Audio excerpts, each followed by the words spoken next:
सभी को सादर अभिवादन। सत्याप्रकाश एकादश समोल्लास 11वां समोल्लास आर्यावर्तीय मत मतांतरों का खंडन मंडन, उनकी विवेचना जो विभिन्न मत संप्रदायों के ऊपर महर्षि ने की है वो 11वें समोल्लास में दी गई है। 12वें में जैन बौद्ध इत्यादि का वहाँ पर वर्णन है। इसी प्रकार से 13वें और 14वें में है। तो हम 11वें को देख रहे हैं। यहाँ पर पृष्ठ संख्या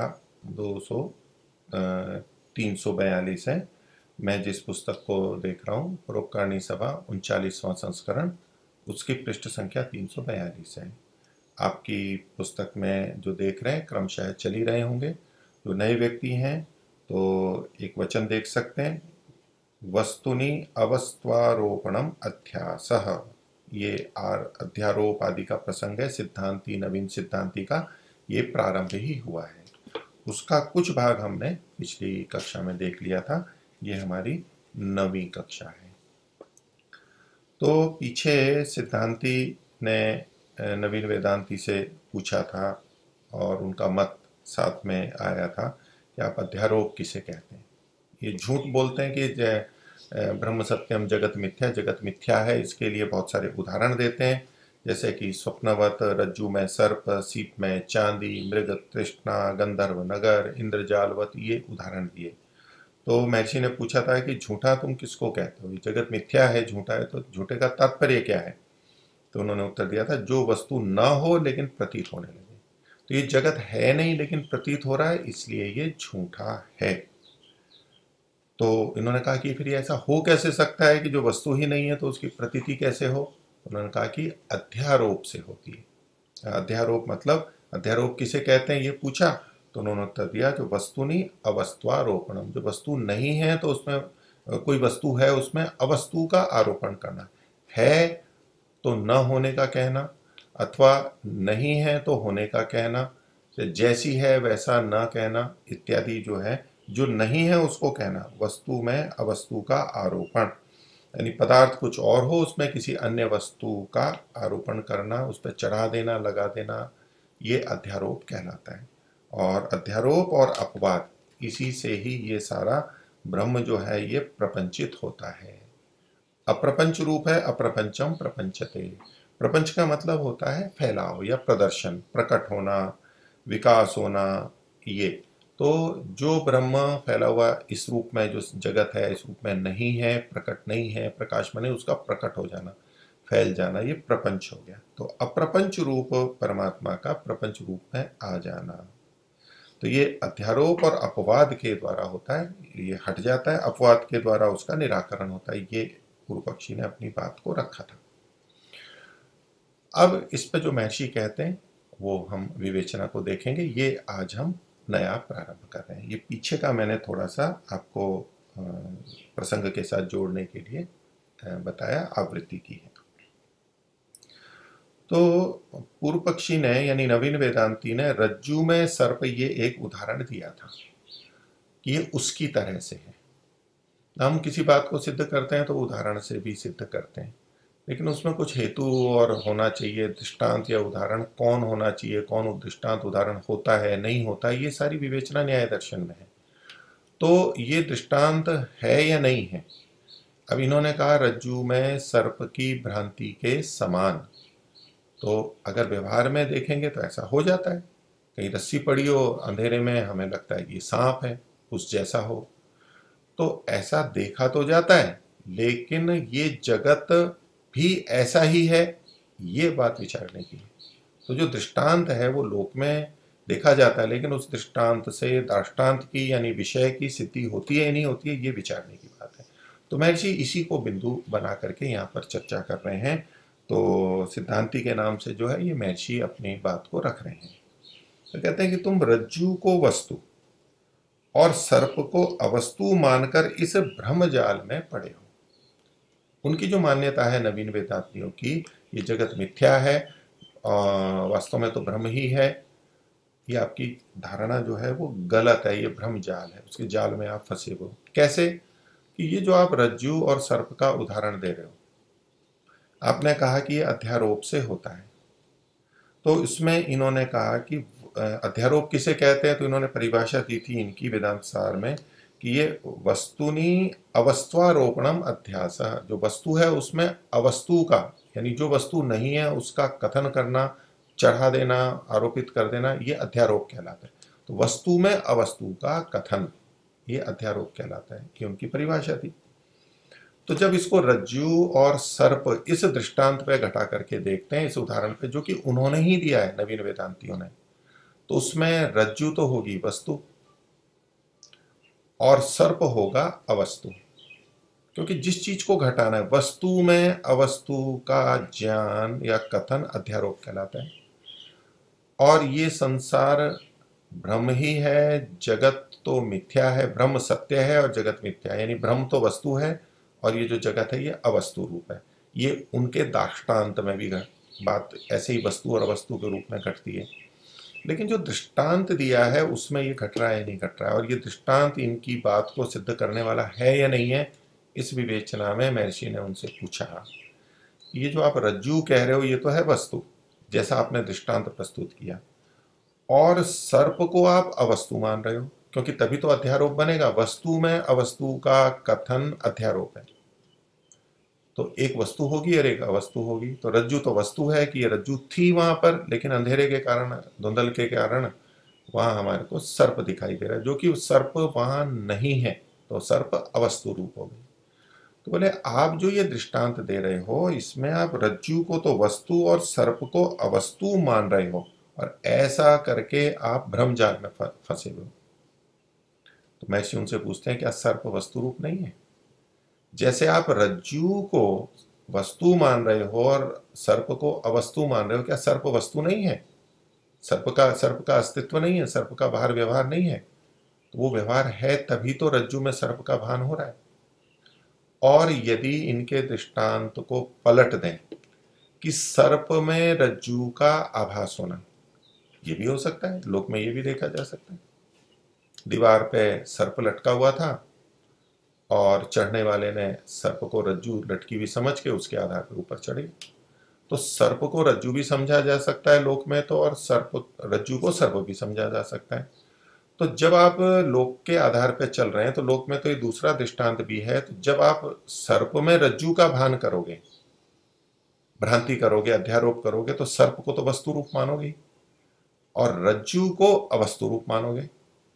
तो एक दृष्टांत में आप रज्जु को वस्तु मान रहे हो और सर्प को अवस्तु मान रहे हो, तो दूसरे दृष्टांत में आपको सर्प को वस्तु मानना पड़ेगा और रज्जु को अवस्तु मानना पड़ेगा।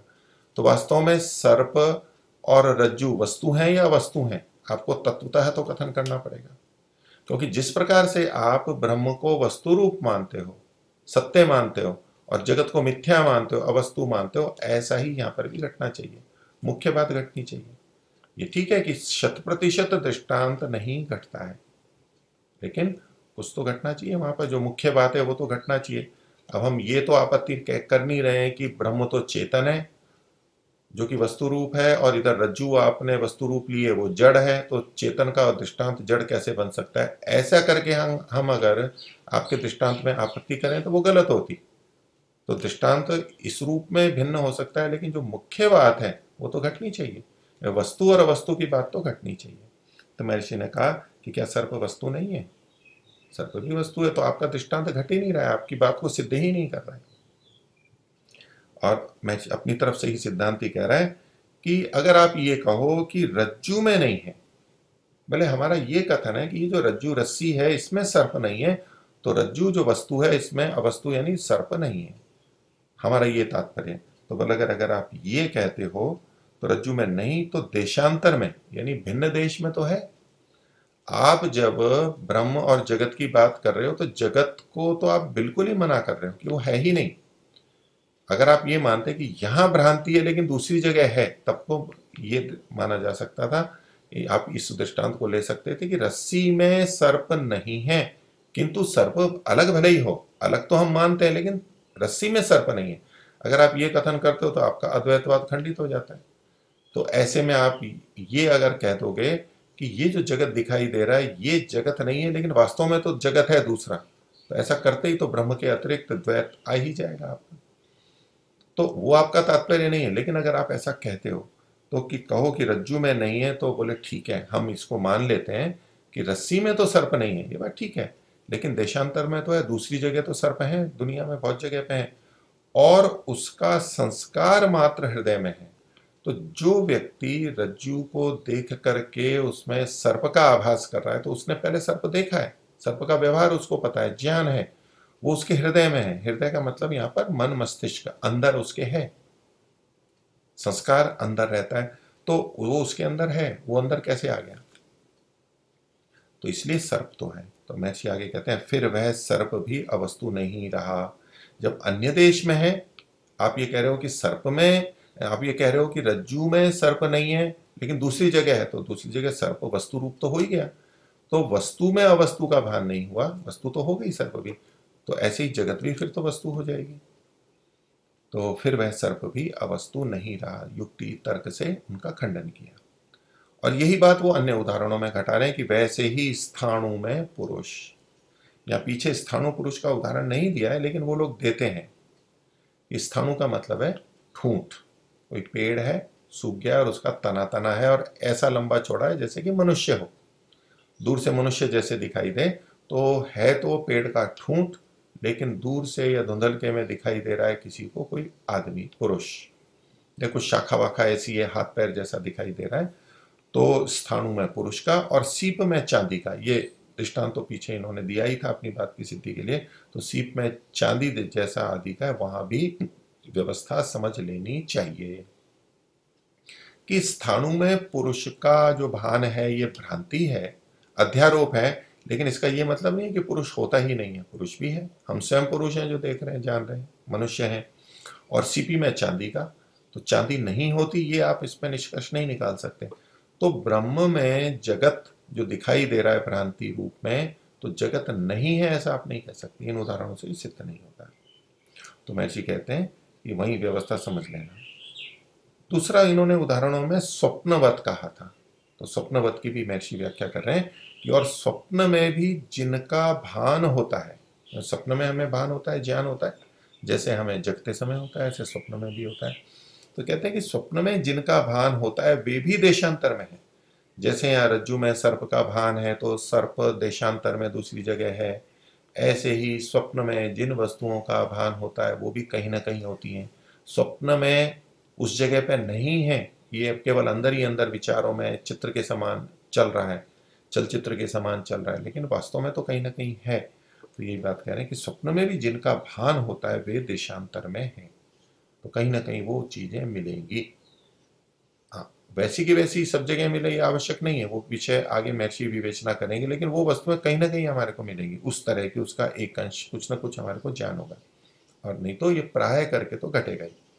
आगे कहते हैं और उनके संस्कार आत्मा में भी है, अंदर, यहाँ आत्मा का मतलब मन बुद्धि वहीं पर लेंगे कि उनके संस्कार, उन वस्तुओं के संस्कार हमारे अंदर हैं, इसलिए वह स्वप्न भी वस्तु में अवस्तु के आरोपण के समान नहीं है।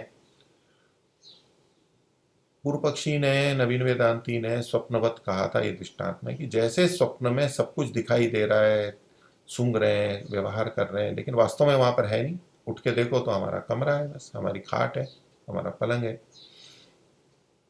तो वहां भी कह रहे हैं कि वहां भी स्वप्न में वस्तु में अवस्तु के आरोपण के समान नहीं है, क्योंकि आपका आरोपण अध्यारोप का तो यही था कि वस्तु में अवस्तु का आरोपण करना, तो वहां भी वस्तु में अवस्तु का आरोपण नहीं है, वस्तु में ही वस्तु का है, क्योंकि वो वस्तुएं हैं कहीं ना कहीं, और उसके संस्कार अंदर हैं, आत्मा में हैं, मन बुद्धि में है, तो वहां पर फिर प्रकट होते हैं स्वप्न के अंदर। तो इसलिए आपके दृष्टांत गलत है। अब इस प्रसंग में मूल बात तो अलग चल रही है, लेकिन महर्षि ने जो कथन किए हैं उस पर थोड़ा सा विचार करते हैं। ये महर्षि ने जो संस्कारों की स्थिति बताई, उसका संस्कार मात्र हृदय में है, केवल संस्कार है, लेकिन स्थान का बताया, हृदय शब्द का प्रयोग किया। नीचे जब स्वप्न के संदर्भ में आया तो संस्कार का मतलब कहा आत्मा में है। तो इसको देख करके कि भाई संस्कार रहते कहाँ पर है, और यहाँ हृदय शब्द है, यहाँ आत्मा शब्द है, तो या तो ये प्रश्न करें कि दोनों में से कहाँ पर होते हैं, अथवा कहें जी दोनों लिख रखा है, तो जो रज्जू वाली बात है, रज्जू और सर्प का, इस तरह के संस्कार तो हृदय में रहते हैं, और जो स्वप्न वाले होते हैं वो आत्मा में रहते हैं, ऐसा कोई भेद करके करने लगे, क्योंकि जैसा दृष्टांत है उसके साथ ये शब्द दिए तो भी ठीक नहीं बनता, क्योंकि आगे हमारे को जो कथन मिल रहे हैं महर्षि के, वहाँ स्थूल वस्तुओं में इनमें भी आत्मा में संस्कार कहे गए।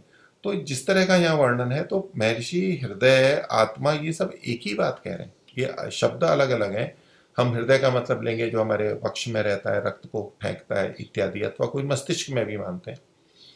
तो हृदय शब्द अलग, आत्मा शब्द अलग, ये अलग अलग भी प्रयोग होते हैं, लेकिन यहाँ जिस तरह से कथन है, यहाँ ये कोई सिद्धांत की बात नहीं बताई जा रही कि संस्कार रहते कहाँ पर है।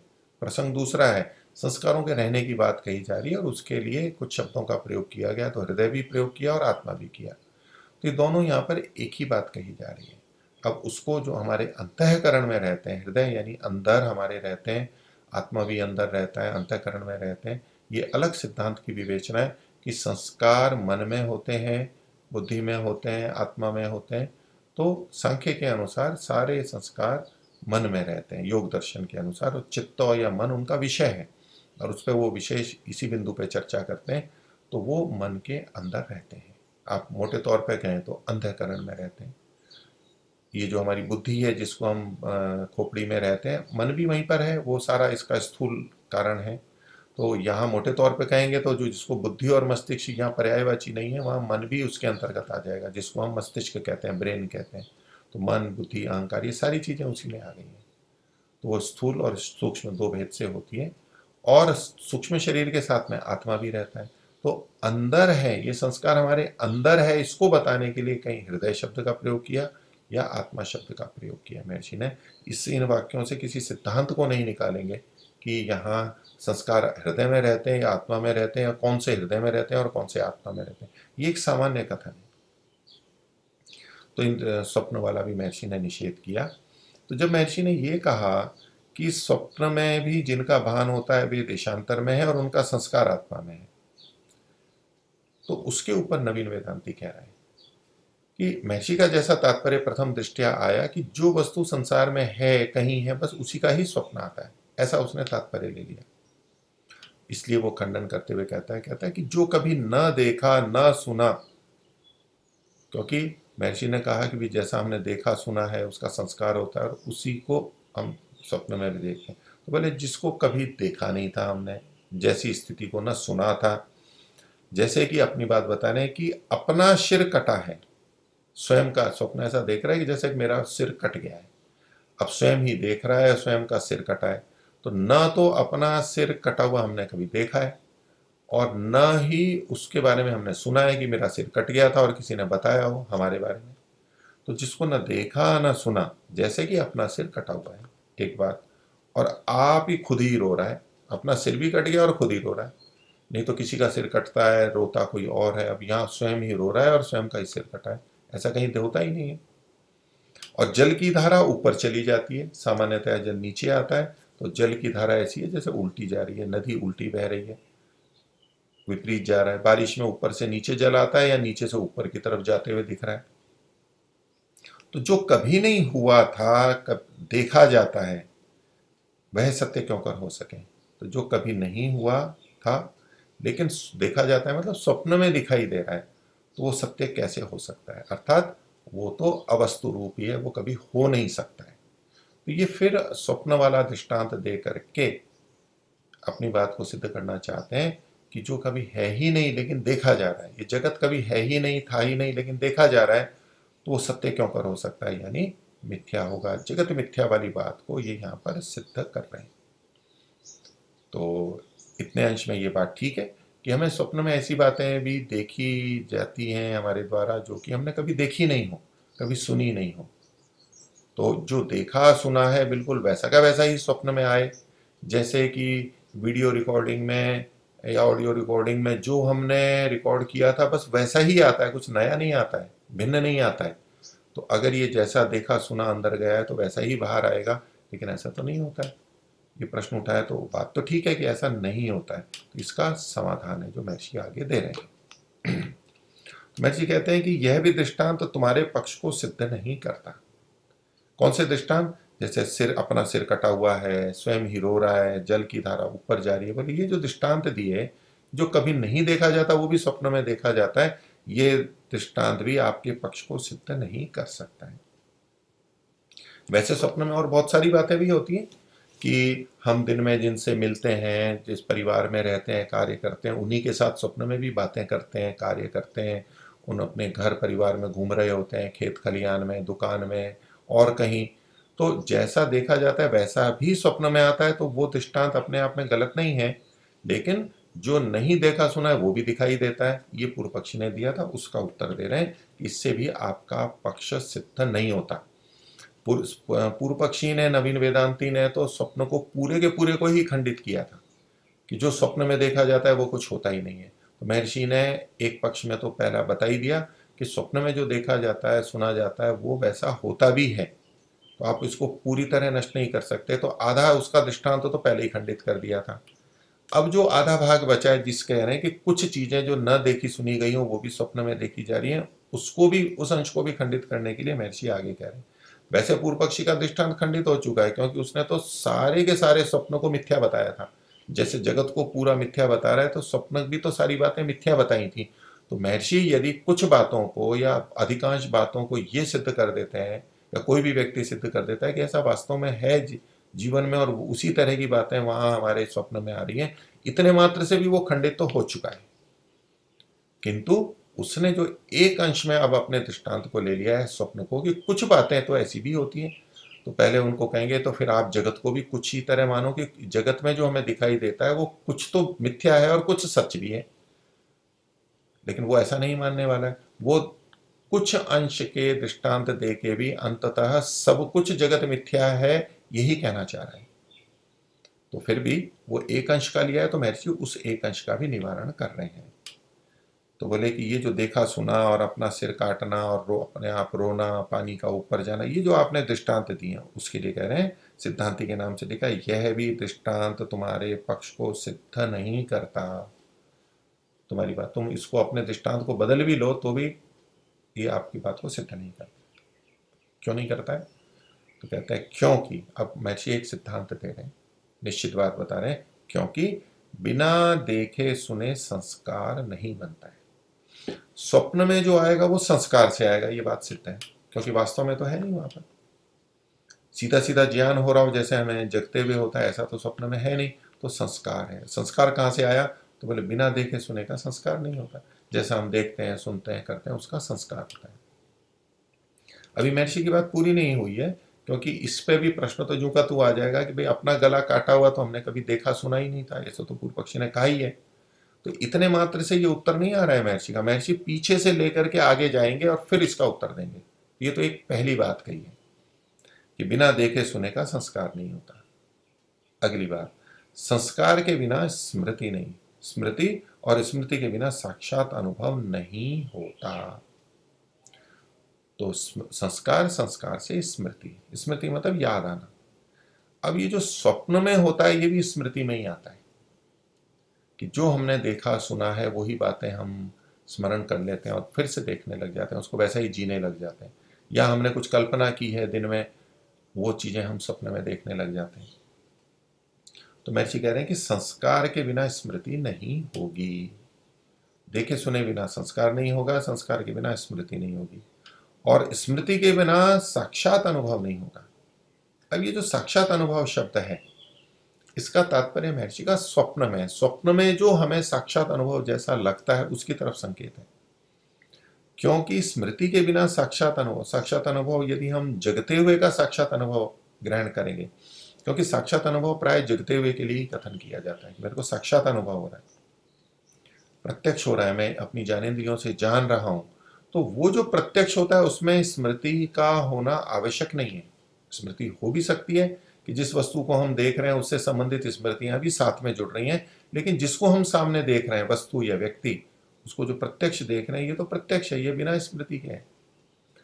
तो ये जो साक्षात अनुभव वाली बात है, ये जगते हुए नहीं कह रहे हैं महर्षि, ये स्वप्न की बात है, क्योंकि वही प्रसंग चल रहा है। तो महर्षि कह रहे हैं कि संस्कार के बिना स्मृति नहीं हो सकती और स्मृति के बिना साक्षात अनुभव नहीं हो सकता, जो कि स्वप्न में हो रहा है, साक्षात अनुभव जैसा हो रहा है वो। आगे कहते हैं कि जब किसी से, ये जो कहा ना कि सिर कट गया, अपना सिर, ये तो हुआ नहीं था, तो कह रहे हैं कि जब किसी से सुना व देखा कि अमुक का सिर कटा है, किसी इस व्यक्ति का सिर कटा, किसी ने काटा, तो सिर का कटना ये तो लोक में देखा जाता है, सुना जाता है, तो वो कहीं ना कहीं हमने देखा है या सुना है, एक अंश हो गया। तो ये अवस्तु का वस्तु में कथन नहीं हो रहा है, वास्तव में होता है, गला कट जाता है, गला भी होता है, गला कटता भी है। तो सिर कटा जाता है, तो सिर कटा, और उसके भाई व बाप आदि को लड़ाई में प्रत्यक्ष रोते हुए देखा है। इन्होंने कहा ना कि हम अपना ही गला कट गया और खुद ही रो रहा है, तो बोले खुद तो रो नहीं सकता, गला कट गया है, सिर कट गया है, लेकिन उसने झगड़े भी देखे हैं और अपने अन्य लोगों को रोते हुए भी देखा है। तो रोना रूप चीज उसकी प्रत्यक्ष देखी सुनी हुई है। सिर का कटना ये भी देखा सुना हुआ है। तो इतना अंश तो देखा सुना हुआ है। अब वो गड़मड़ होकर के, चूंकि नियम नहीं रहता है स्वप्न में, जागते हुए तो नियमबद्ध हुए होता, अनियम रहता है, तो वो वहां का यहां लग जाता है। इतना ही भेद है। बाकी सिर का कटना, रोना, ये तो होता ही है लोक के अंदर, तो इसलिए वो अवस्तु का वस्तु में कथन नहीं होगा, ये अध्यारोप नहीं है, ये होता है। दूसरा, पानी के ऊपर जाने का कहा कि पानी तो ऊपर जाता नहीं है, तो कहते हैं कि फौहारे का जल ऊपर चढ़ते हुए देखा और सुना होगा, उसका संस्कार उसी के आत्मा में होता है। यहाँ देखिए, अभी फंवारा आदि का जो संस्कार आत्मा में का है, तो पानी ऊपर भी जाता है, सामान्यतः नीचे जाता है, लेकिन विशेष बल का प्रयोग करो तो ऊपर भी जाता है, ये देखा हुआ है। तो वही सपने में देख लिया उसने, वहां उसने अपने आप ऊपर जाते हुए देख लिया, ये गड़बड़ अनियम से हो गया। इतना ही भेद है, लेकिन आप उसको पूरा अवस्तु रूप नहीं कह सकते, ये वस्तु देखी जाती है। तो इस संस्कार के संदर्भ में यहाँ महर्षि ने फिर लिखा, उसी संस्कार उसी के आत्मा में है। तो यहाँ संस्कार ये जो फंवारे का है, काटने का है, ये है। जैसे पीछे रज्जु और सर्प का कहा था, वहां संस्कार हृदय में कहा था, तो उसके आधार, और स्वप्न वाले का आत्मा में कहा था, तो वहां भेद नहीं करेंगे। ये स्वप्न हृदय कहे, आत्मा कहे, यहाँ भी फंवारे आदि का जो है आत्मा में कहा गया, जैसे रज्जु और सर्प का है वैसे आत्मा में कहा, वहां हृदय का, एक ही बात को कहना चाह रहे हैं। आगे कहते हैं, जब यह जागृत के पदार्थ से अलग होके देखता है, यानी ये चीजें, सिर का कटना, रोना, जल का ऊपर जाना, ये जागृत में जिस जगह पे देखा था, जिस व्यक्ति में देखा था या सुना था, उससे अलग होकर के, ये स्वप्न की बात ही देखनी है कि जागृत के पदार्थ से अलग होकर के देखता है सपने में, तब अपने आत्मा में उन्हीं पदार्थों को जिनको देखा व सुना होता है देखता है। अपनी आत्मा में मतलब अपने आप में, तो आत्म शब्द अपने लिए भी होता है, अपने अर्थ में, तो अपने में संस्कार होते हैं।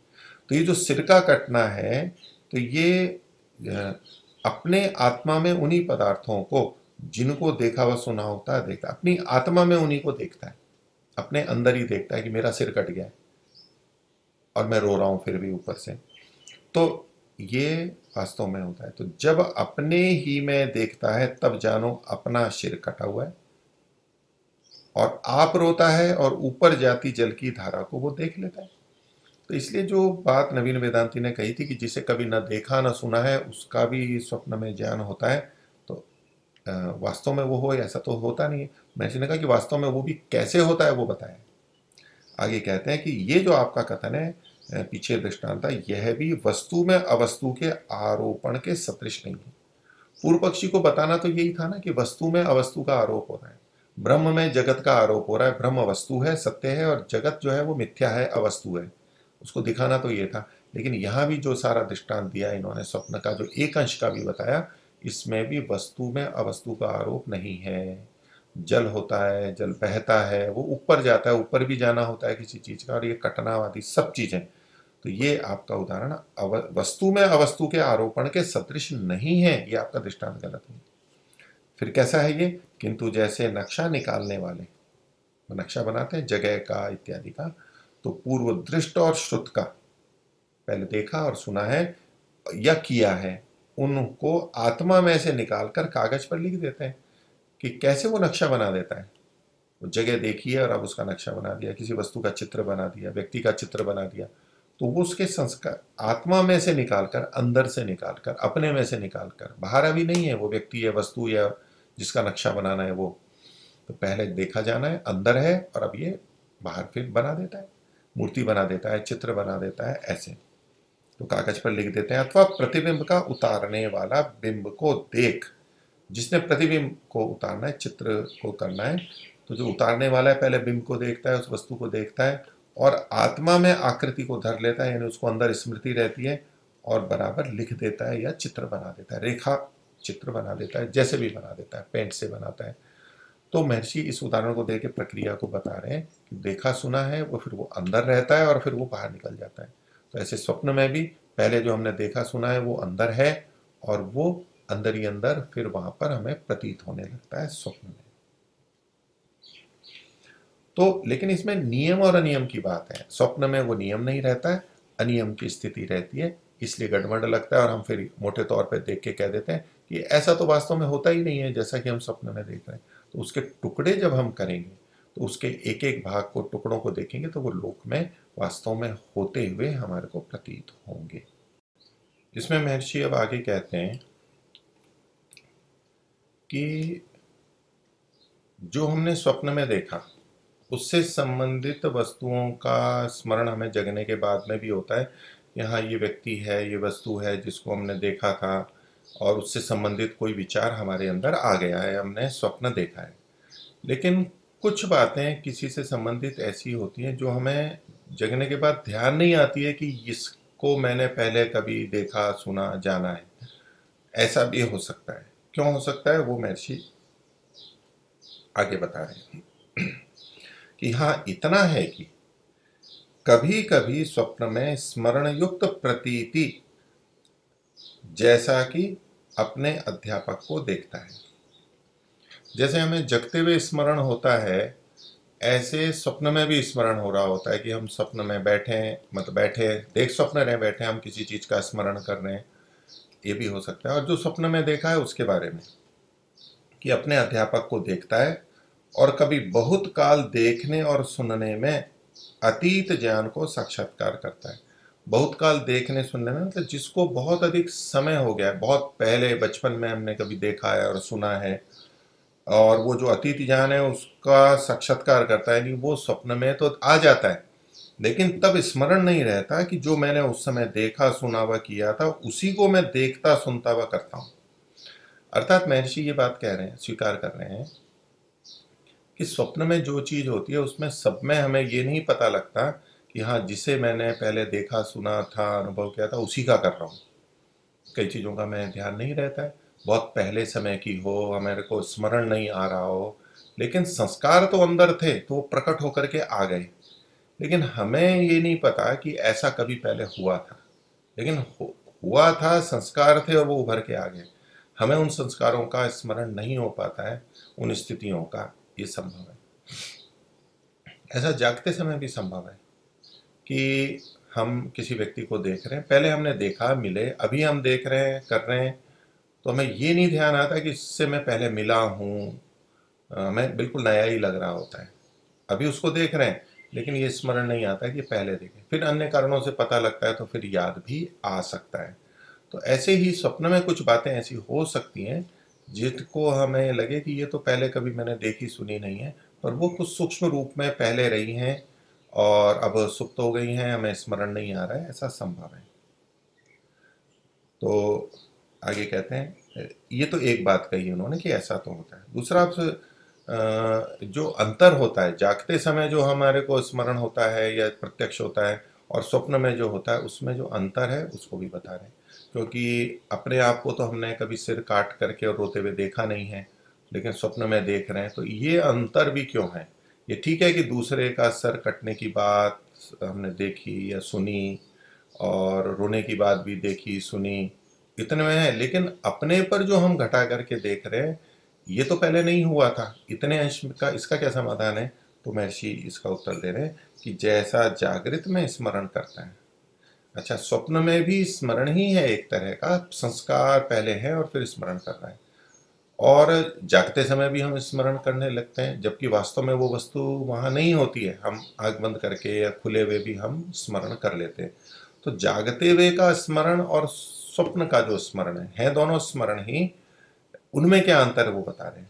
क्योंकि स्मरण शब्द को देखते ही जैसा जागते का स्मरण होता है ऐसा ही वहां भी होना चाहिए, ऐसी कोई बात रखने लगे या आग्रह करने लगे तो उसका समाधान कर रहे हैं कि जैसा जागृत में स्मरण करता है वैसा स्वप्न में नियम पूर्वक नहीं होता है। जागते समय का स्मरण प्राय नियम पूर्वक होता है। हाँ, किसी की स्मृति नहीं आ रही है तो वो स्मरण भी ऊंचा नीचा हो जाता है, गलत हो जाता है कि मेरे को इस व्यक्ति ने चाबी दी थी या मैंने इस व्यक्ति को रुपए दिए थे, जबकि उसको नहीं, हमने उसके साथ के किसी दूसरे को दिए थे। मैंने वस्तु यहाँ रखी थी, जब वहाँ नहीं रखी, हमने किसी और जगह रखी थी। तो जागते हुए में भी जो स्मरण होता है उसमें भी गड़बड़ तो हो जाती है, विस्मृति होती है, लेकिन प्राय करके वो हमारा ठीक रहता है, नियम पूर्वक रहता है। और स्वप्न में वो अनियम पूर्वक होता है। तो जैसे जागृत में स्मरण करता है वैसा स्वप्न में नियम पूर्वक नहीं होता है, अर्थात जैसा या जितना नियम पूर्वक जागते समय होता है ऐसा स्वप्न में नहीं होता। स्वप्न में भी कुछ नियम पूर्वक होता है लेकिन वैसा नहीं होता है। अब उसके लिए एक और बात आगे कह रहे हैं महर्षि कि जो हमने जाना है सुना है उसी को हम देखते हैं। तो कहते हैं देखो, जन्मांध को रूप का स्वप्न नहीं आता है। बचपन से ही अंधा है वो, तो उसको रूप का कोई स्मरण नहीं आएगा, स्वप्न नहीं आएगा, स्मरण नहीं होगा, स्वप्न नहीं आएगा। तो जो व्यक्ति 5, 10, 15, 20 साल बाद में नेत्रों को खो बैठे हैं, उन्होंने तो जो पहले देखा है वो स्मरण आ सकता है उनको, उनको स्वप्न भी आ सकता है, रंगों का, औरों का, आकृतियों का, पहचान का, व्यक्तियों का चेहरा आदि। लेकिन जो जन्म से अंधा है उसको तो वो नहीं आता है। और हम किसी जन्मांध प्रज्ञाचक्षु को जाके पूछे भी तो वो यही कहेगा कि मेरे को रूप का स्मरण स्वप्न नहीं आता है, और बस होता है तो स्पर्श का आएगा, गंध का आएगा, ध्वनि का आएगा, जो इंद्रियों, जिन इंद्रियों से वो जानता है उनसे संबंधित ही आएगा और उसी से वो पहचानता भी है। तो महर्षि ने कहा देखो, जन्मांध को रूप का स्वप्न नहीं आता। अब इसके आधार पर कह रहे हैं इसलिए तुम्हारा अध्यास और आरोप का लक्षण झूठा है। ये जिसको अध्यास या आरोप या तो अध्यारोप कह रहे थे, ये जो आपने लक्षण किया है कि जो अवस्तु में वस्तु का जो आरोप है वो आपका कथन ही गलत है कि कोई वस्तु है और दूसरी है नहीं, उसका कथन कर देना। यहाँ पर वस्तुनि अवस्त्वारोपणम अध्यास, यहाँ इतना हो सकता है कि जो चीज नहीं है उसमें किसी दूसरी चीज का ज्ञान होना अध्यास हो, लेकिन वो वस्तु कहीं भी नहीं है ऐसा नहीं कह सकते, वो कहीं ना कहीं होगी। यही अंतर है दोनों के। तो इसलिए तुम्हारा अध्यास और आरोप का लक्षण झूठा है। ऐसे महर्षि ने इन दृष्टांतों को खंडित किया। आगे और इसी तरह की बात आगे रख रहे हैं और एक शब्द नया यहाँ ले रहे हैं। और जो वेदांती लोग विवर्तवाद अर्थात रज्जु में सर्पादि के भान होने का दृष्टांत ब्रह्म में जगत के भान होने में देते हैं वह भी ठीक नहीं है। दृष्टांत वही है, लेकिन इसके लिए जो ये शब्द का प्रयोग करते हैं ये है विवर्तवाद। विवर्त वैसे गोल चक्कर घुमाव को बोलते हैं, लेकिन यहाँ है भ्रांति से किसी रूप का ज्ञान होना, वो विवर्तवाद है। तो ये जो विवर्तवाद अद्वैतवादी करते हैं तो वो दृश्यमान संसार को माया मानते हैं और ब्रह्म को ही वास्तविक मानते हैं। ब्रह्म सत्यम जगत मिथ्या वाला जो कथन है इसी को कि जो अन्य लोग जगत को सत्य मान लेते हैं, ब्रह्म में ही जगत का अलग कल्पना कर लेते हैं या उसको वास्तविक मान लेते हैं, वो गलत जो ज्ञान है उसको विवर्तवाद बोलते हैं। तो विवर्तवाद ये हमारा जो ज्ञान है, हम भ्रांति युक्त हैं, अज्ञान से युक्त हैं, कैसा, तो उसके लिए महर्षि कह रहे हैं विवर्तवाद जो है अर्थात रज्जु में सर्पादि के भान होने का जो आप दृष्टांत देते हो, किस बात के लिए कि ब्रह्म में जगत का भान, जैसे रज्जु में सर्प का भान ज्ञान, ऐसे ब्रह्म में जगत का भान है ब्रह्म लेकिन जगत का भान आप देते हो, तो वो आपका वह भी ठीक नहीं है, दृष्टांत आपके गलत हो गए। तो अनेक बार दूसरे व्यक्ति गलत बात को सिद्ध करने के लिए कोई भी उदाहरण उठा के दे देते हैं और हमें लगता है हाँ उदाहरण तो है ये, यानी ऐसा देखा तो जाता है, लेकिन वो दृष्टांत उदाहरण यहाँ घट रहा है नहीं घट रहा है ये देखने की बात होती है और उसको सूक्ष्मता से देखा जाता है। अगर उपयुक्त है, नियम से संगत है, तब तो वो मान्य होगा, नहीं तो अमान्य हो जाता है। केवल दृष्टांत देने मात्र से, कोई सा भी उठा दो दृष्टांत, कोई बात सिद्ध नहीं होती है, उसके पीछे की व्याप्ति है, हेतु है, वो सब प्रस्तुत करना होता है। और हर दृष्टांत ठीक नहीं होता है। और दूसरे ढंग से कहें तो दृष्टांत या उदाहरण सही वही होता है जो घटता है, जो गलत होते हैं वो वास्तव में दृष्टांत ही नहीं होते, वो दृष्टांत जैसे दिखते हैं लेकिन दृष्टांत नहीं होते, पर सामान्य भाषा में हम उनको भी दृष्टांत कहते हैं, तो वो गलत होते हैं। अब नवीन वेदांती अपने अपनी बात को आगे रख रहे हैं। महर्षि ने जितना खंडन किया यहाँ पर उसके बाद में बोल रहे हैं। वो कहते हैं अधिष्ठान के बिना अध्यस्त प्रतीत नहीं होता है। ये जो रज्जु और सर्प वाली बात थी, ये दूसरा ब्रह्म और जगत की बात थी। तो कहते हैं कि अधिष्ठान कुछ ना कुछ आधार होना चाहिए, अधिष्ठान कहते हैं आधार को, और जो अध्यस्त है ना, जिसका अध्यारोप किया गया है, तो जिसका अध्यारोप किया वो बिना आधार के अधिष्ठान के प्रतीत नहीं होगा। नहीं, पहले कुछ ना कुछ आधार होना चाहिए, अधिष्ठान होना चाहिए, फिर किसी का आरोप किया जा सकता है। तो अधिष्ठान के बिना अध्यस्त प्रतीत नहीं होता। आगे कहते हैं जैसे रज्जु न हो तो सर्प का भी भान नहीं हो सकता है। तो रज्जु जो है वो तो है अधिष्ठान, और सर्प का अध्यारोप वो बोलते थे, तो सर्प है अध्यस्त। तो यदि रज्जु न हो तो सांप का भान वहां नहीं होगा, ये कहना चाह रहे हैं।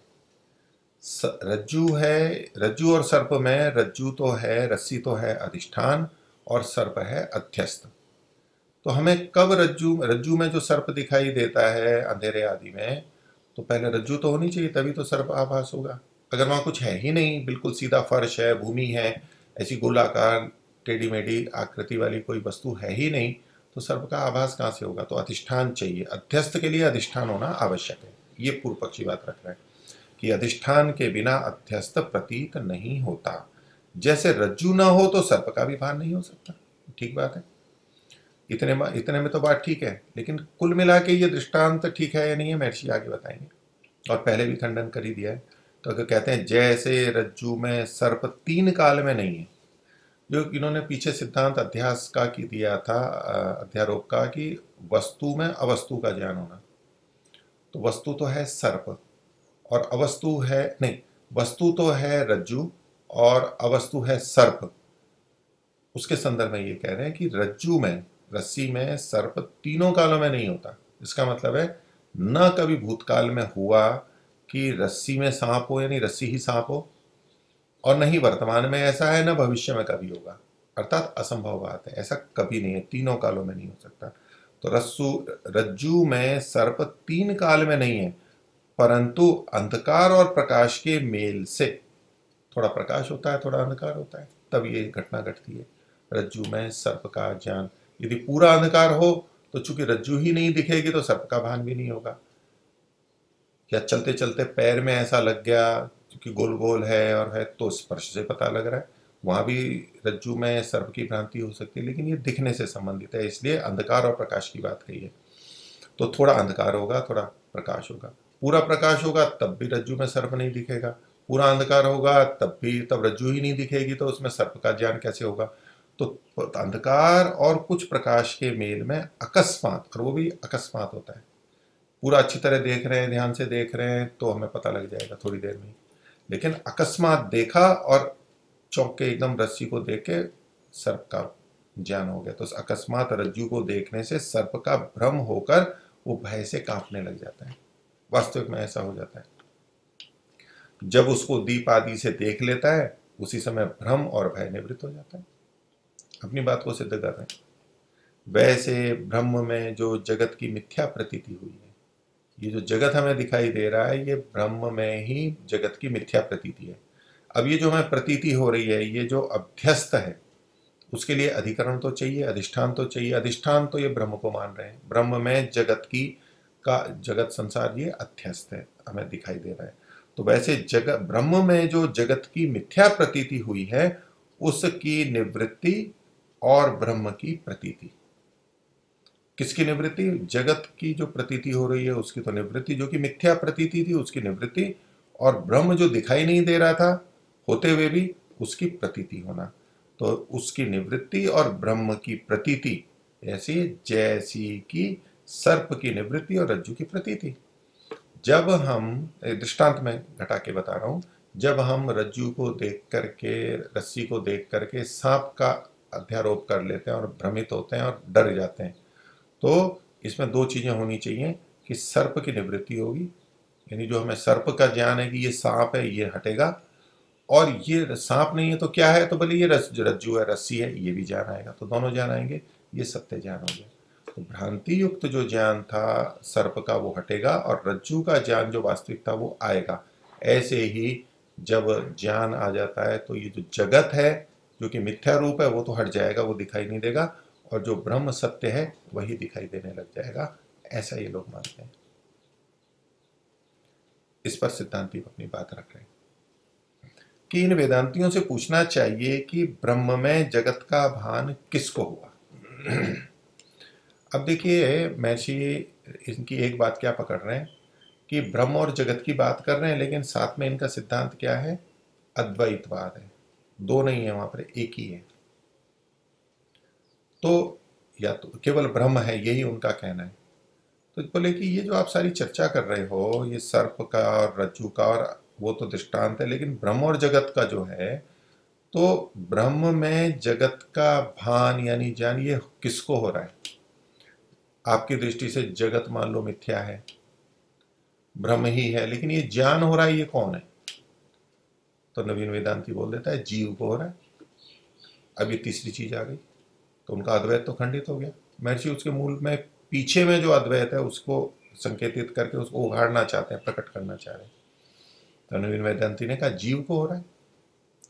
तो सिद्धांती पूछते हैं कि जीव कहाँ से आ गया, ये नई चीज कहाँ से आ गई, जीव कहाँ से आ गया? तो नवीन वेदांती कहते हैं अज्ञान से ये जीव पैदा हुआ है, क्योंकि वो मानते हैं तो वे भी ब्रह्म ही है, लेकिन अज्ञान से युक्त होके, तो एक एक करके बात आएगी। तो नवीन वेदांत का अज्ञान से हुआ। अब सिद्धांति फिर पूछ रहा है कि ये अज्ञान कहाँ से आया और ये कहाँ रहता है, आया कहाँ से, अज्ञान आया कहाँ से? चीज तो एक ही थी आपके मत में, ब्रह्म ही था जो कि सर्वज्ञ था, तो अज्ञान आया कहाँ से? और अगर आ भी गया तो रह कहाँ पर रहा है? ये अज्ञान ब्रह्म में रह रहा है या जीव में रह रहा है? तो ये जो अज्ञान कहाँ से हुआ, कहाँ से उत्पन्न हुआ और कहाँ रहता है, इस पर नवीन वेदांती कहते हैं अज्ञान अनादि और ब्रह्म में रहता है। कि ये अज्ञान जो है ये अनादि है। तो प्रश्न पहले था ना, अज्ञान कहाँ से हुआ, कहाँ से हुआ मतलब कहाँ से उत्पन्न हुआ, उत्पत्ति कैसे हुई? तो इन्होंने कहा अज्ञान कैसा है, अनादि है, इसका कोई प्रारंभ नहीं है, अर्थात इसकी उत्पत्ति नहीं है। तो ये जो आप कह रहे हो कि कहाँ से हुआ, हुआ मतलब तो उत्पन्न हुआ, तो कहीं से उत्पन्न नहीं हुआ, ये तो अनादि है, सदा से चला आ रहा है। और रहता कहाँ है? तो बोले ब्रह्म में रहता है, क्योंकि ब्रह्म के अतिरिक्त ये किसी को मानते नहीं है, तो अगर कहीं ना कहीं तो रहना होगा।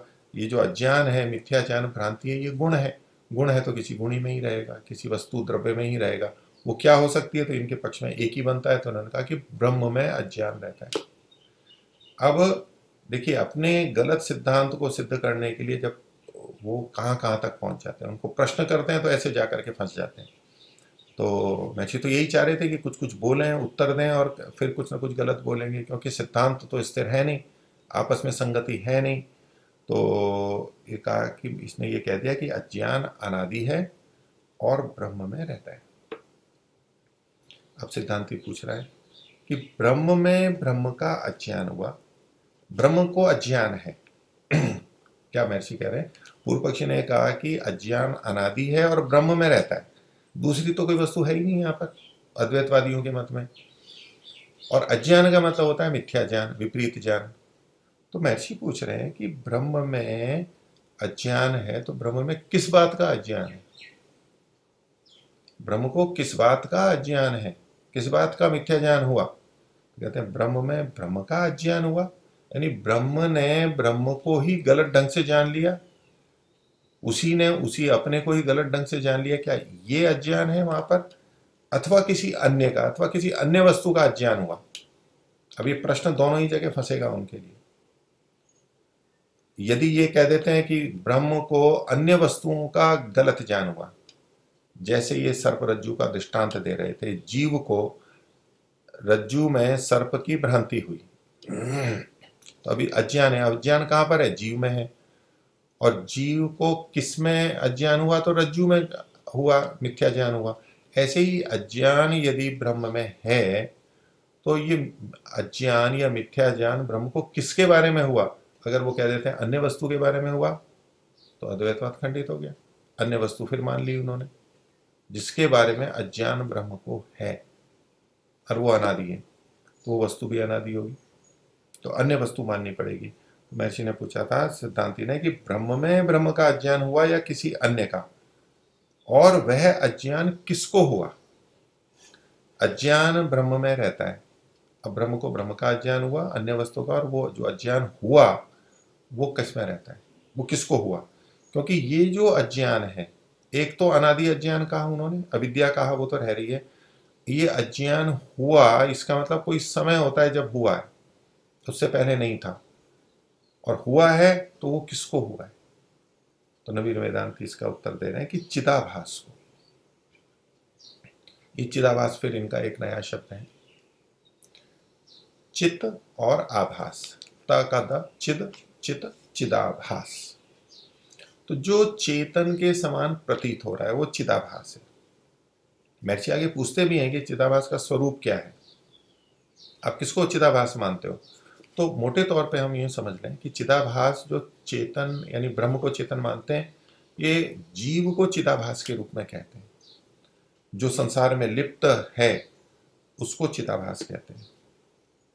तो और उसके लिए कहते हैं कि अंतःकरण में ब्रह्म का जो आभास होता है उसको चिदाभास बोलते हैं। ये भी इनका मंतव्य है, आगे सत्यार्थ प्रकाश में 2 पृष्ठ के आगे ये बात आएगी कि अंतःकरण में ब्रह्म का जो आभास होता है उसको हम चिदाभास कहते हैं। अभी अंतःकरण एक चीज और है। तो अज्ञान किसको हुआ? चिदाभास को हुआ। तो सिद्धांति पूछ रहे हैं कि चिदाभास का स्वरूप क्या है? हमें जी प्रश्न इसलिए कह रहे हैं कि हम अपने ढंग से कुछ भी समझ रहे हैं और फिर बोलने लगे, वो कहेगा जी मैं तो ये मानता ही नहीं हूँ, ऐसा है ही नहीं। तो इसलिए पहले सामने वाले को पूछते हैं, अच्छा आप ये कह रहे हो तो इसका मतलब क्या है? प्रश्न किए जा रहे हैं, उसकी बात आएगी और उसके वक्तव्य आ जाएंगे। अब देखेंगे उन वक्तव्यों में विरोध है नहीं है, क्या कह रहे हैं, कैसे अपनी बात को सिद्ध कर रहे हैं। तो पूछा चिदाभास का स्वरूप क्या है? तो नवीन वेदांती कहते हैं ब्रह्म। ब्रह्म को ही ये चिदाभास बोल रहे हैं। उन्होंने ब्रह्म को बोल दिया कि ब्रह्म, पीछे जो कहा था कि किसको किसका अज्ञान हुआ, तो कहते हैं ब्रह्म को ब्रह्म का अज्ञान हुआ, क्योंकि अन्य को तो मान नहीं सकते, अद्वैत खंडित हो जाएगा। तो ब्रह्म को ब्रह्म का यानी अपने उसको स्वयं को स्वयं का अज्ञान हुआ। वो अज्ञान का मतलब क्या है? तो वो खोल रहा है पूर्व पक्षी कि अज्ञान अर्थात अपने स्वरूप को आप ही भूल जाता है। ब्रह्म, हम ब्रह्म हैं उनके मान्यता के अनुसार सब, और हम अपने ब्रह्म स्वरूप को भूल जाते हैं, हम जीव रूप में आ जाते हैं, हम शरीर में आ जाते हैं। हम ये जो जगत है ये ब्रह्म से ही बना है, यानी हमारे से ही बना है, लेकिन जगत को देख के हम सोचते हैं कि ये कुछ अलग है ब्रह्म से। तो स्वयं हम स्वयं को ही भूल जाते हैं, अपने स्वरूप को आप ही भूल जाता है।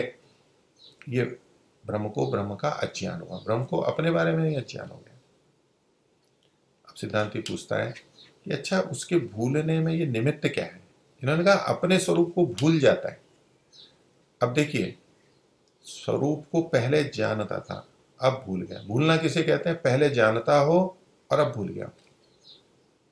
तो पहले तो ब्रह्म ब्रह्म को जानता था और अब भूल गया है, तो ये ही अविद्या या अज्ञान कह रहे हैं। तो इसका मतलब ये उत्पन्न हुआ है, पहले नहीं था और अब है। जबकि इन्होंने इस अविद्या को अनादि कहा है, ये तो उत्पन्न हो रहा है, ये अज्ञान तो उत्पन्न हो रहा है, तो वो भी विरोध आएगा। तो महर्षि कह रहे हैं कि अच्छा उसको भूल जाता है। महर्षि उनको उन्हीं की बातों में आगे बढ़ा रहे हैं। आपने ये कहा कि वो अपने स्वरूप को आप ही भूल जाता है, उसमें और कोई कारण नहीं है, आप स्वयं को भूल जाता है। तो महर्षि कहते हैं कि अच्छा अपने को भूलने में निमित्त क्या है, वो कैसे भूल जाता है अपने आप को? तो नवीन वेदांति कहता है कि अविद्या उसमें निमित्त है। अब ये बहुत सारे चीज़ों के प्रश्नों के उत्तर ये अविद्या कह करके दे देते हैं कि ये अविद्या इसमें कारण है। अब महर्षि उससे आगे पूछते हैं कि अच्छा अविद्या कारण है, तो सिद्धांति पूछते हैं कि ये जो अविद्या है ये सर्वव्यापी सर्वज्ञ का गुण है व अल्पज्ञ का है? अविद्या एक गुण है, उसका कोई गुण ही होगा जिसमें वो रहती है। तो ये गुण किसका है? तो क्या ये सर्वव्यापी और सर्वज्ञ का गुण हो सकता है? सर्वव्यापी सर्वज्ञ ब्रह्म या ईश्वर, उसको लेंगे। सर्वव्यापक है सर्वज्ञ, क्या सर्वव्यापक और सर्वज्ञ में अविद्या रह सकती है? जो सब जगह है, चेतन है और सबको जानता है, तो उसमें अविद्या रहेगी कहाँ से, अज्ञान रहेगा कहाँ से? तो महर्षि ने पूछा कि ये जो अविद्या है ये सर्वज्ञ सर्वव्यापी का गुण है या अल्पज्ञ का है? अल्पज्ञ में अविद्या रह सकती है, वो कम जानता है तो कुछ चीज़ें नहीं जानता है, कुछ गलत ढंग से जान लेता है, आधा अधूरा जानता है तो गलत जान लेता है, या ये अल्पज्ञ का गुण है? तो नवीन वेदांती ये तो कह नहीं सकता कि सर्वव्यापी सर्वज्ञ का है, तो बोले अल्पज्ञ का है, अविद्या अल्पज्ञ का गुण है। अब पीछे अविद्या उसमें बताया था कहाँ रहती है, ब्रह्म में रहती है, ब्रह्म को ब्रह्म का अज्ञान होता है, अविद्या होती है। तो नवीन वेदांती ने जब ये कहा कि अल्पज्ञ का है गुण, तो महर्षि इसके ऊपर कहते हैं सिद्धांति के रूप में कि तो तुम्हारे मत में बिना एक अनंत सर्वज्ञ चेतना के दूसरा कोई चेतन है व नहीं है? एक सर्वव्यापक सर्वज्ञ अनंत चेतना हो गई यानी ब्रह्म, उसके अलावा कोई चेतन है या नहीं है? क्योंकि ये जो अविद्या है, इस अविद्या निमित्त बन रहा है इस भूलने का, तो वो तो सर्वव्यापी सर्वज्ञ में तो रह नहीं सकता है, तो कहीं और रह रहा होगा, कोई द्रव्य तो चाहिए। तो आपके मत में उस सर्वव्यापी सर्वज्ञ अनंत चेतन से भिन्न कोई चेतन है क्या? आगे कहते हैं और अल्पज्ञ आया कहाँ से? अब वो है यही तो मानना पड़ेगा उसको, पर वो मानते नहीं है, वो ब्रह्म ही जीव बनाए। वे पूछते हैं कि ये अल्पज्ञ में, अगर अल्पज्ञ में ये अविद्या रहती है तो ये अल्पज्ञ कहाँ से आ गया? एक ही तत्व था ब्रह्म, ये अल्पज्ञ जिसको आप अल्पज्ञ कह रहे हो, जीव है कुछ भी है, वो आया कहाँ से?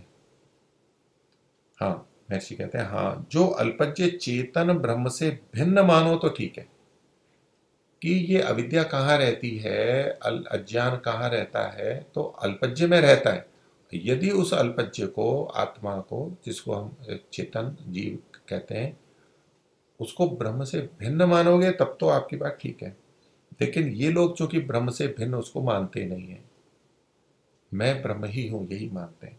तो चेतन ब्रह्म से भिन्न मानो तो ठीक है। अब उसमें प्रश्न आगे कहते हैं जब एक ठिकाने ब्रह्म को अपने स्वरूप का अज्ञान हो, तो ये जो सारी बातें महर्षि कह रहे हैं कि ब्रह्म को अज्ञान हो तो ये दूसरे की बात को थोड़ी देर के लिए मान रहे हैं, अभ्युपगम से कह रहे हैं, वास्तव में नहीं मान रहे हैं, उसका खंडन करने के लिए कह रहे हैं कि आपके अनुसार ऐसा कहें कि एक ठिकाना मतलब एक जगह पर, तो ब्रह्म एक जगह पर अपने स्वरूप का उसको अज्ञान हो गया, तो सर्वत्र अज्ञान फैल जाएगा, सर्वत्र अज्ञान फैलना चाहिए, क्योंकि ब्रह्म जो है उसको एक रस माना गया है, सब जगह एक जैसा है। यदि उसके एक भाग में कोई ज्ञान है तो वो पूरे सब जगह उस बात का ज्ञान है, किसी का अज्ञान है तो वो सारे में अज्ञान होना चाहिए। तो इस दृष्टि से महर्षि कह रहे हैं कि जो एक ठिकाने में अपने स्वरूप को भूल गया, क्योंकि ये ब्रह्म से ही जब जीव की उत्पत्ति मानते हैं, तो ब्रह्म का कोई भाग अविद्या से ग्रस्त हुआ, अज्ञान से ग्रस्त हुआ और वो जीव है, तो वो उसके एक जगह को मानते हैं, छोटे से भाग में ही अविद्या मानते हैं, पूरे में नहीं मानते। जितना जितना भाग अविद्या से ग्रस्त हुआ वो छोटा छोटा उससे अलग अलग जीव बनते चले गए, ऐसा कुछ मानते हैं। तो महर्षि कह रहे हैं कि एक ठिकाने यदि एक जगह पे अपने स्वरूप को नहीं जानता है, अज्ञान हो, तो सर्वत्र अज्ञान फैल जाएगा, फैलना ही चाहिए। इसके लिए एक स्थूल मोटा उदाहरण दे रहे हैं, जैसे शरीर में फोड़े की पीड़ा सब शरीर के अवयवों को निगम्मा कर देती है, सब जगह फैल जाती है पीड़ा, इसी प्रकार ब्रह्म भी एक देश में अज्ञानी और क्लेश युक्त हो। अब अज्ञान होगा तो क्लेश भी होंगे, राग द्वेष होंगे, समस्याएं होंगी, दुख होगा, तो क्लेश युक्त हो तो सब ब्रह्म अज्ञानी और पीड़ा के अनुभव से युक्त हो जाएगा। जो क्लेश शब्द है यहाँ पर पीड़ा के अर्थ में है, क्योंकि एक पक्ष में महर्षि ने लिखा ना कि एक देश में अज्ञानी और क्लेश युक्त हो तो ब्रह्म अज्ञानी, तो अज्ञानी का तो अज्ञानी हो ही गया, वहां क्लेश युक्त मतलब पीड़ा के अनुभव युक्त हो जाएगा। कहीं भी पीड़ा होगी पूरे में पीड़ा फैल जाएगी। तो जिसको आप जीव कह रहे हो जो विद्या से ग्रस्त है, तो एक भी जगह होगा तो पूरा विद्या से ग्रस्त हो जाएगा, एक को भी पीड़ा हो रही है, एक भाग को भी जीव को, तो पूरे को पीड़ा होनी चाहिए, ये तो सब जगह हो जाएगा। तो आपके मत में ऐसा भी नहीं कह सकते कि ब्रह्म का एक भाग जो है अल्प वाला वो अविद्या से ग्रस्त हो गया, अगर मानोगे तो सारे में अविद्या माननी पड़ेगी। अब सारे में वो अविद्या मानते नहीं है, वो ऐसा सिद्धांत स्वीकार नहीं कर सकते कि सारा का सारा ब्रह्म अविद्या से ग्रस्त हो गया, ऐसा वो मान ही नहीं सकते, उनका सिद्धांत ही नहीं है। तो ऐसे में वो फिर कुछ अन्य अन्य उपाय करते हैं, अन्य अन्य बातें रखते हैं कि जिससे जो प्रश्न खड़ा हुआ है, आपत्ति आई है, उसका निवारण हो सके। ये वेदांतियों के वहाँ पर बहुत बहुत चर्चा चलती है। तो यहाँ तक की जो बात हुई, महर्षि ने आक्षेप किया तो उसका समाधान पूर्व पक्षी रखेगा और चर्चा आगे चलेगी। आज का विषय इतना ही रखते हैं। सभी को सादर नमस्ते। ओम शांति।